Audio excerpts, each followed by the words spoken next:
I'm sitting here in the sunshine with a cup of tea. Well, I have anyway, with Merv Burd, who's a street pastor. Have we made you a cup of tea? I have. I've just had a coffee, actually. Good. I went one up. I just felt a bit bad there. I've got my cup here and you've got nothing. No. That's all right then, you finished it. Yeah, no. We were chatting a little bit earlier on about Tiverton, and this is a town you've lived in for the last 49 years, so it's somewhere you love, it's somewhere you're passionate about. What are the challenges that a town like Tiverton faces? Well, if I consider the people of Tiverton, I think the challenges are much the same as others at this moment in time. It's, I guess there's no 1, 2, 3 in order, but the cost of living and things are one of the challenges that individuals are faced with at this time. And of course, being in a rural place like Tiverton as well, I mean, we need to consider just outside of here, of course, the farmers. They're being faced with many challenges, especially knowing that the coalition, the government were actually, going to be taking away some of their subsidies and things, and they're going to be £800 million short of financial aid. So there are needs there, of course. These are obviously some of the changes that have happened post-Brexit. Absolutely. It's a time of flux for the farming community, isn't it? So it is, yeah. They need reassurance. They need to be given confidence in the future. That's right, and some certainty as to what's going to happen and how they're going to manage. But of course, bringing it back to Tiverton again, of course, there's the Tiverton High School, and there were the £40 million plans for the new Tiverton High School that never came to fruition, and that is very much a must now. And of course, with our boys having gone to Tiverton High School those many years ago, and family there now, grandchildren, it's a school that is actually falling apart. And there's a great need there for the new Tiverton High School to become considered for being a new one being built, definitely. It's one of the issues I know that is going to be quite dominant in the inbox of the new MP for this area. Whoever that turns out to be, we'll meet 4 of the main candidates after 9 this morning. There are 8 people standing for election here. We'll run through the full list in due course. What would your message be to that new MP? If we were here on Friday morning, they're here bleary-eyed, they've been up all night, what would you be banging on their door, asking them to do? Well, I take us back a step, Michael, because you mentioned this at the beginning of the start of the programme this morning. You mentioned about Neil Parish. And Neil Parish, in his work... This is the outgoing MP for Tiverton and Hodson, of course, yeah. I mean, he's left a huge gap. There's no doubt about that. Whoever wins on Friday morning will need to be a people person, a rural person as well as a town person, having a listening, understanding ear for the needs of the people. Now, please, that may sound like a cliche, but Neil Parish has left an amazing legacy in many ways. Just sad that it come to end the way it did. But a great leader possesses a clear vision, is courageous and has integrity and honesty, humility and a clear focus. Need to be a strategic planner as well. There's much involved there in what I've just said, and maybe some of this has been said before, but Neil is a big act to follow. But I would say what makes a good leader, I've mentioned some of them, but must be a visionary and think of the needs of the towns as well as the cities, but as well as the rural as well. And it's a big disparate area. Angela and I were talking about this a little bit earlier on. This constituency is vast. We're in Tiverton, which is one of Devon's market towns, and of course Honiton's in the title of the constituency as well, which again is a lovely market town.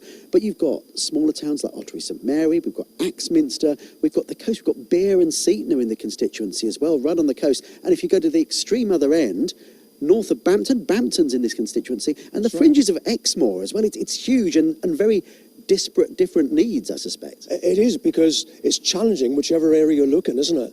And I noticed you mentioned earlier on about from the south to the north, and we're moving from sort of the seaside right inland. It's a massive, great area, massive amount of people.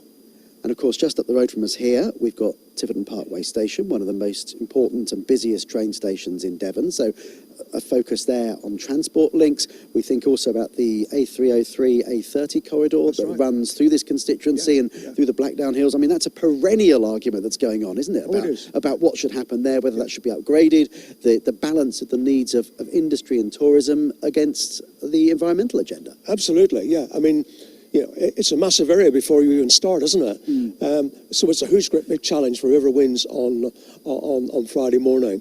And please, just listening to folk around during these past few days in the work we do, my wife and I, with the community and pastoral care work, I mean, hear people saying about they're not certain about whether they should be voting for the party or the person, because they're trying to vote for the right person to fill the gap that Neil Parish has left.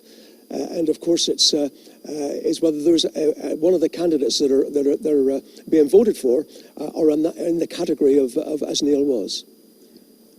There's been probably more focus on Tiverton and Honiton in the national media, in the papers, on television, on the radio, than, well, possibly ever before, certainly in living memory. Yeah. What's that been like as someone who lives here? Has it felt good to have the eyes of the nation on these towns? Yeah, I believe it's put us on the map. I mean, there's no doubt about that, because you're right, Michael, it's national. And of course, this is so important in an election as well, isn't it? As to the Conservative government in the future, when a future election happens.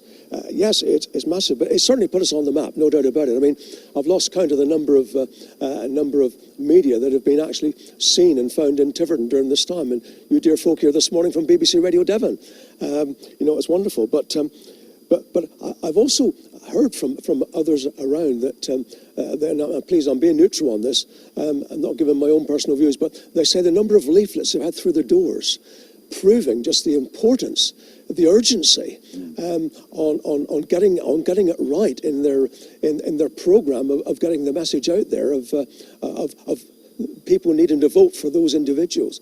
Many leaflets are coming through the post from the same person. There's massive. Yes, even that has been great. Some are complaining about the number they've had, mine, and also some of the comments they've had on there as well. It's, I mean, the focus has been huge. Just remember, by the way, Merv, that after the election on Friday morning, BBC Radio Devon will still be here. When all those TV sat trucks have gone back, if they've gone away again, all the satellite channels have gone, we'll still be here. Because you're local. Absolutely right. Yeah. We need BBC Radio Devon local. Yeah, indeed. In terms of people that you speak to, it's what you do, you talk to people, you've got fingers in many pies in the community. Are people interested in this election, or are they bored of it? Many are confused. Yes, there is a nucleus of those who would say that, no, we're getting bored with all this. But many are confused because they listen to many of the broadcasts, and you're going to have one later on, I believe, interviewing some of the candidates.